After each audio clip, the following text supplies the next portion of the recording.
A year in F1 with no silly season is like a Bernie Ecclestone without tax evasion. It just doesn't make sense. So with the drama in the paddock so far limited to speculation surrounding the Red Bull and Tauri seats, which even then, it's not exactly the piastri fiasco of yesteryear, the universe instead looks beyond the borders of the track for what could be the biggest shakeup to the very foundations of how we view the best sport in the world in years. Want to know why Sky Sports might be on its way out of F1? The changes that are being lined up could have huge consequences. And stick around to the end because you're going to want to hear about what's going on at McLaren and the potential return of a giant from the Far East to the Formula 1 paddock. Sky Sports and controversy go together like Bernie Ecclestone and firearms on a plane, with the broadcaster finding a way to grind the gears of fans, teams, and drivers alike on a regular basis. Just cast your mind back to a few years ago when Sky managed to do all of this in just a matter of a few weeks, starting with enraging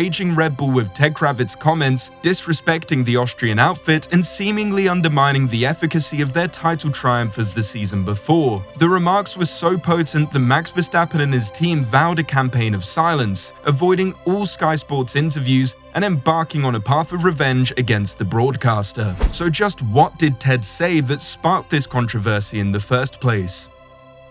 Hamilton doesn't win a race all year, and then finally comes back at a track where he could win his first race of the year, battling the same guy who won the race he was robbed in the previous year, and manages to finish ahead of him. What a script and a story that would have been, but that's not the way the script turned out today, was it? Because the guy that beat him after being robbed actually overtook him, because he's got a quicker car, because of the engineering and design, and pretty much because of Adrian Newey over there.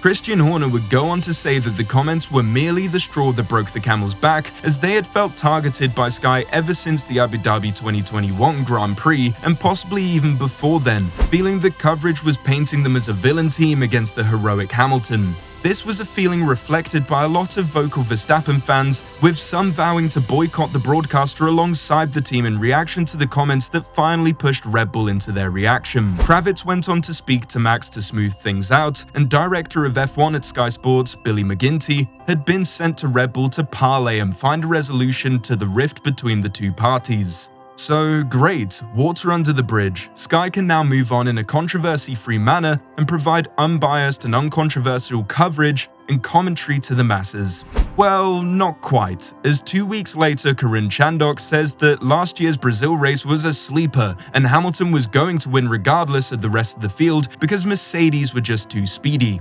Well, I guess the piece was just never going to last, was it? In fairness to Corinne, who we believe to actually be one of the good ones at Sky, often providing good insight and fair commentary throughout the race weekends, you really can't please everyone out there, and there is always going to be a Twitter user or even someone in our YouTube comments saying, "OMG, you said bad things about my favorite multimillionaire, and because of this you are wrong, and hateful, and everything wrong with humanity." Yeah, that's exactly how you sound. Media coverage is a tightrope where people sharpen knives either side of you, with even an inkling of positive or negative coverage of a driver they do or don't like, it will leave you skewered. For Sky, it seems like their history of controversy provoked the higher-ups at F1 into searching for a new broadcasting partner, and it's finally been revealed as to who it's meant to be, with F1 wanting to partner with a company with a spotless record of no controversies, pure intent, and definitely no sweatshops. That's right, in the not-too-distant future, we'll be looking to trade in our Sky subscriptions for a company that knows all about doing technical changes just for the sake of doing it, and being about as fragile to controversy as their phone screens are to a half-meter drop onto carpet. Just in case you hadn't guessed it already, the new broadcaster would be none other than Apple. All jokes aside, it's worth considering what Apple can bring to the table, as Sky have really left the door open to competition in recent years with their often short-sighted approach to coverage and reaction. According to the latest reports by Business F1 magazine, the deal Apple is proposing would amount to $2 billion a year, which is understood to be double the global TV rights of all broadcasters across the world currently combined. Alongside the monetary aspect, it's worth considering that a streamlined and direct coverage option may be far easier to maintain, with Apple demonstrating competency to handle sports coverage with their first year in the MLS as the primary destination for football in America, the one you play with your feet seat, by the way, not the other one. It's understood the Liberty Media is considering this deal in light of lessened viewing figures on some services such as ESPN due to viewer fragmentation. Due to the frankly fatiguing variety of choices people have when approaching streaming services, it's not surprising the viewing figures for certain broadcasting houses are not faring well, an issue that could be solved by having a single centralized global and premium broadcasting solution which Apple is looking to provide, with premium being the key word here, as it will be behind Apple's broadcasting paywall, yet another monthly subscription. However, other options are also being explored, with Liberty Media CEO Greg Maffei saying that they are exploring the option for split streams in order to ensure reach and profits, with the CEO going on to say, ESPN, which has been a great asset and is our partner at Formula One, has declined from 105 million households to 75 million households or something like that. So how do you find that full reach and still get paid? In many cases, you can get an over-the-air provider who gives you full reach, and you can get a premium provider who gives you more revenue.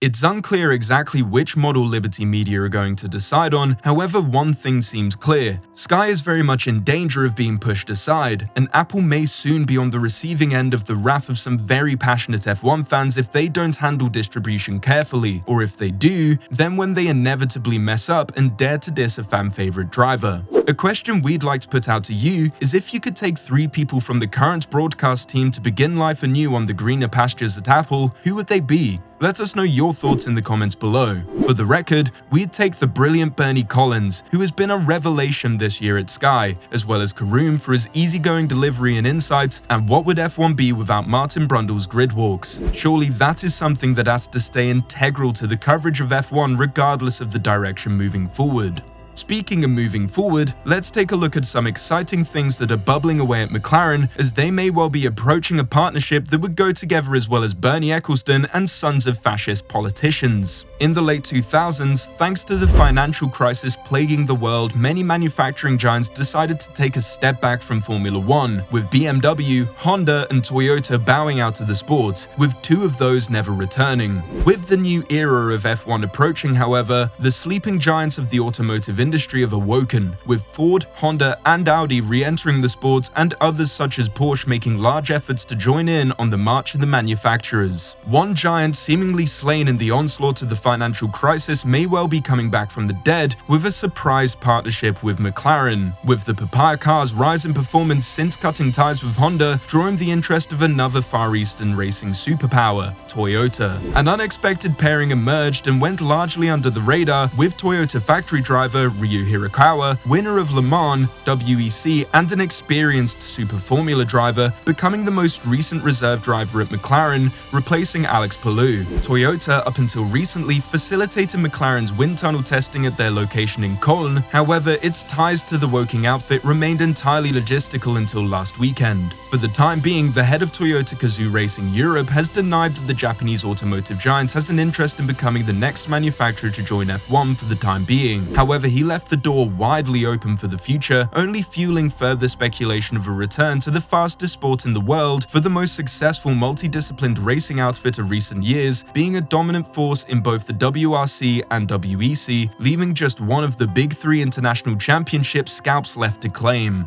One thing is for certain with both of these stories, and that is that the future of F1 is only expanding and developing further both on and off track. Even if this season has been dominated by a single team and driver, the future looks so bright, with the 2026 season looking to be a factory reset for drivers, teams and fans. If you want to keep up to date with us as more comes to light about the future of F1, feel free to subscribe and please consider liking the video.